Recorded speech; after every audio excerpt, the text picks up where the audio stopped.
adventurers! Welcome back. Today is Sunday and we are making a very late start of it. Shell and I had a hard time getting up today. No, and we're back in the sand.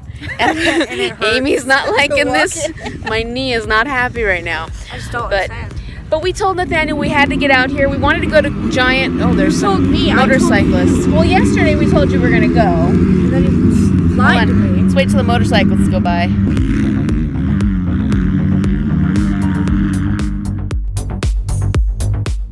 So yesterday we had promised the giant rock, and unfortunately we couldn't make it in time. We had to get to the expo. So today we are making good on our promise. We are at the giant rock at like 2 o'clock. Surprisingly, it's a rock. And it's giant. Magical. So we're going to check it out. Nathaniel's going to work off some energy, maybe climb a couple of these rocks behind us. There's some beautiful views, so I'll flip the camera around and show you a little bit.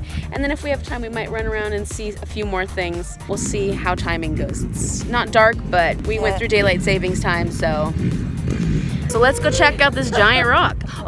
Let's stop. What about the giant rock? So the giant rock is a giant rock. But there was an old German man who lived underneath it, remember? And during World War II, he was actually removed from the area because they thought he was a German spy or something. He had satellite That's right. antennas or something like that, so they thought he was a spy.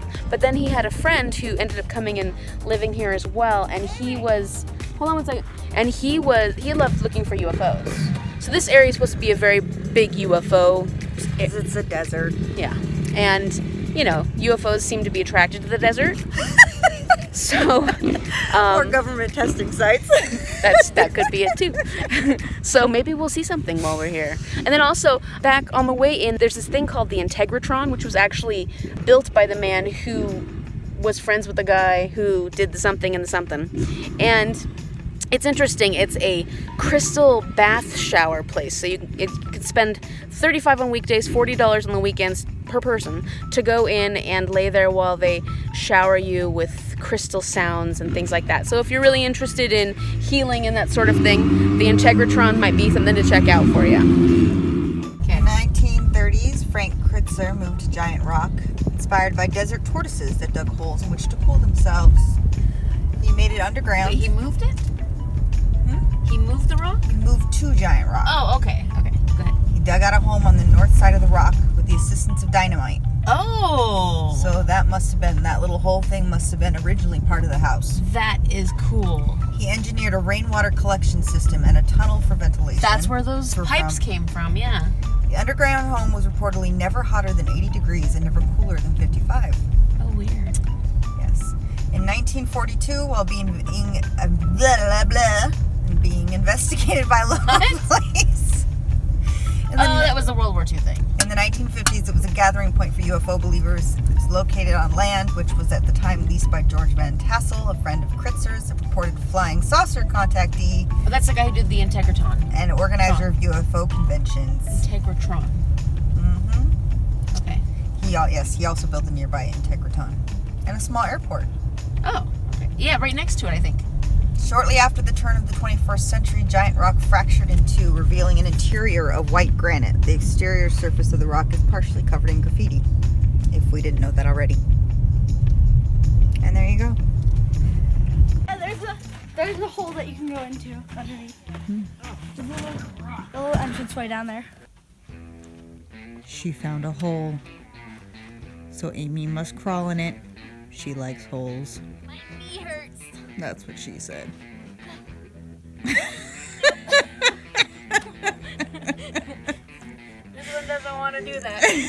It doesn't go too far, it looks like. Yep, nope. That knee's not happy. You're welcome.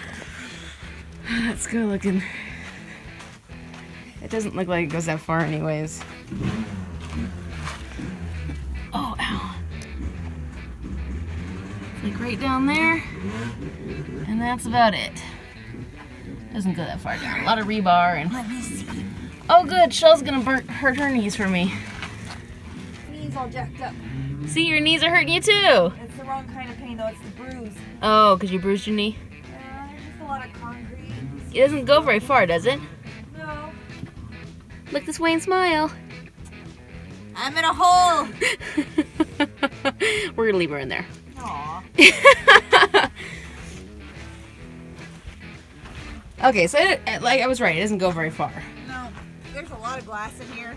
Be careful. Hold on 1 second. Your mom's doing something. I'm not quite sure what she's doing, but she's doing something.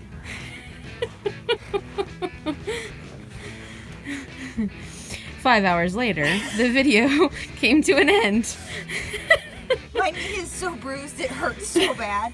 That's why I stopped and I didn't go all the way in, Shell, because I knew I wouldn't be able to get out. No, but not soreness. It's from the Bruise. It's from the bruise. Well, so was that? Did you have the time of your life, Shell? Oh my gosh, that hole was so exciting. Make your best Amy pose. Wait, move to the side so I can see. Move to the side so I can see the Amy pose sign. Oh, that's your best Amy pose, huh? Looking pretty there. Looking good. Yeah, it's a good pose. Is that another Amy pose? No, me. Oh, that's Nathaniel pose. Try not to fall off. Yeah, you would no really kidding. damage yourself from that height. Look at this. Stop giving me anxiety. These are some big... You're giving us anxiety. Well, we found the desert aliens. There they are. I can see why people are scared of them. They're pretty scary. You can tell that a lot of people come out here to camp and to have little fire pits, because there's a ton of little fire pits like under each rock. And then this is also a good place to come ATVing or dirt biking if you are so inclined. I'm not sure how much we're going to see, but we kind of thought we'd check this out because it's supposed to be very interesting and dilapidated. Some reverend had some land. There was this guy who made this really large Jesus statue when he wanted it on the Grand Canyon, but he wasn't allowed to, so this reverend adopted it. And then slowly over so many years, he collected all of these statues. But in the 1992 earthquake, a lot of them got damaged. So they're trying to restore it.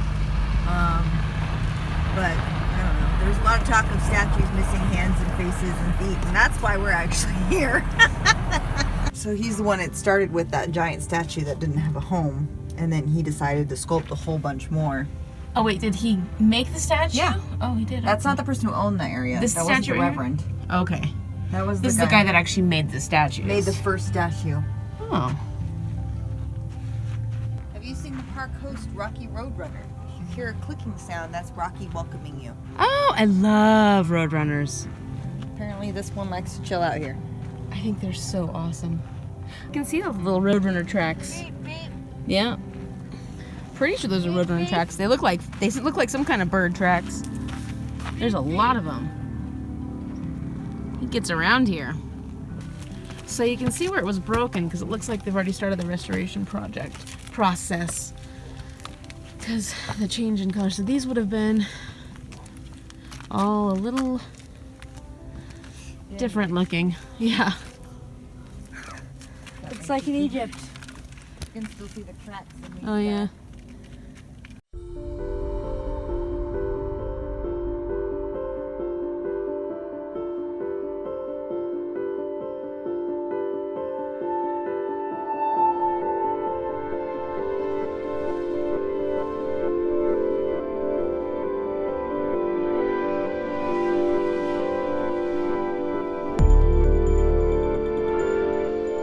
They also had the same person who made the big statue made the Last Supper relief, and then there's a window behind Jesus, and you could used to be able to, I don't know if you still can, but you go out and view out of it. Okay. Here's the Last Supper with the viewing thing behind. Oh, that's really cool, actually. What a huge relief. Interesting. All those columns are interesting. It's like Rome. It kind of feels like we're in Greece or something. All right, here's the back side of the Last Supper relief. You can go touch Jesus' head. And look at the sunset. And the views.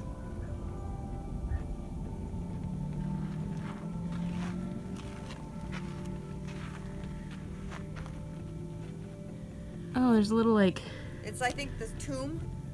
Oh, inside there? So there's this little, like, open door thing. Yeah, I see that. People around it. Then you have Jesus up there. Okay. So it's kind of like the tomb thing. The tomb. People opening the tomb to find Jesus gone after he was killed. That's my guess on that story thing going on there. Little religious history for you. Thank you, Shell. What'd you say, resurrection tomb? Yeah, that's what it's supposed to be. See, he's got the cloth or something like that. That must be the angel. Okay. This is one of these is probably Mary, although I really can't tell. And then look at this cool thing. I think you're supposed to actually go up there, honey. Look at that. This is the rock chapel's what they call it. That's neat. Look at that.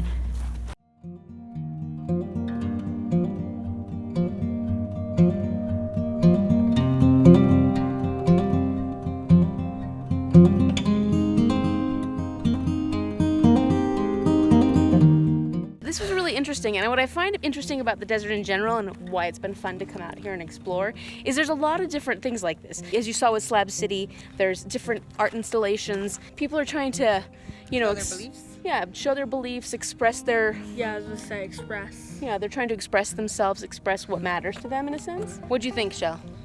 I liked it. I like that there's a lot of different themes here. I like the Greek mixed in with... There's a lot of interesting things out here, and there's so many more. We just don't have time or the sunlight to see them all. So tomorrow, Nathaniel wants to head back to Slab City because he didn't get a chance to see it, and he's dying to see Slab City. AKA I've been annoying them about it. Right, he's been annoying us about it, for sure. And there's stuff, we didn't get to see East Jesus, which is this really cool art installation that many people have been telling me we have to go back and check out. So we'll go see that, and that's gonna be our trip. Oh, I found the Roadrunners. Where'd they go? Up in the tree. They're in the tree? Mm-hmm. Oh man, you didn't get to see them. Here. They were running by. There were two of them. Some over there and some over there. Right now I'm on the hunt for a date shake because I said I would get one on this trip. So we may not get it today. We may get it tomorrow. But Today? huh? You can get today. We're gonna go try to get it today. Yes. Unfortunately, the only places Shell's been finding them at are like super healthy places. So we'll see how this goes. I for want us. a real date milkshake, not a health food shake. Well, we'll tell you how this one turns out. Yes. So on the hunt for a date shake. Let's see if we can find one. I know there are some over near Palm Springs. But we're not going that far, so we'll see what we can find around Yucca Valley for you. Okay. So we are still on the hunt for a date shake, and we are in Palm Springs because we could not find one in Joshua Tree. So there's a lot going on down here. So I'm going to show you what's going on. We're going to find that date shake. Going on at Oscars. Party time. So it is Pride Week in Palm Springs, or Pride Weekend it looks like. So that's why there's all these parties going on, and the street that our shake is on is blocked off. Looks like they were having a whole bunch of fun things going on.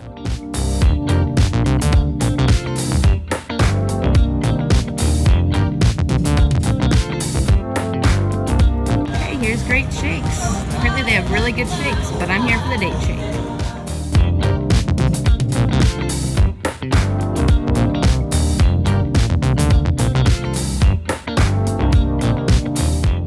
There's my date shake. Shell got what?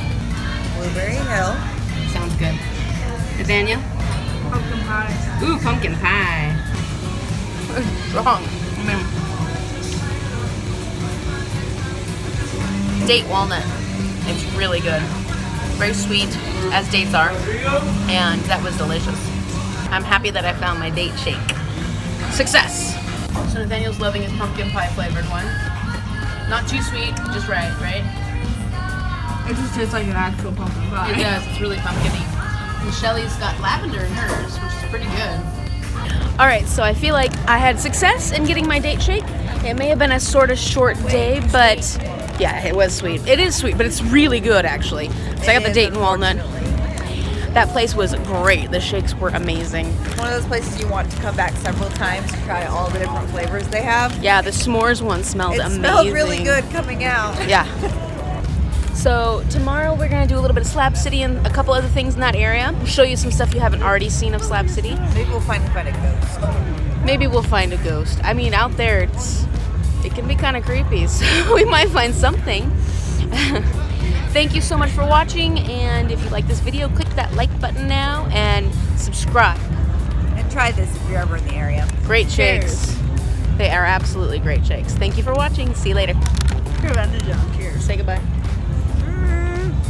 Mouthful.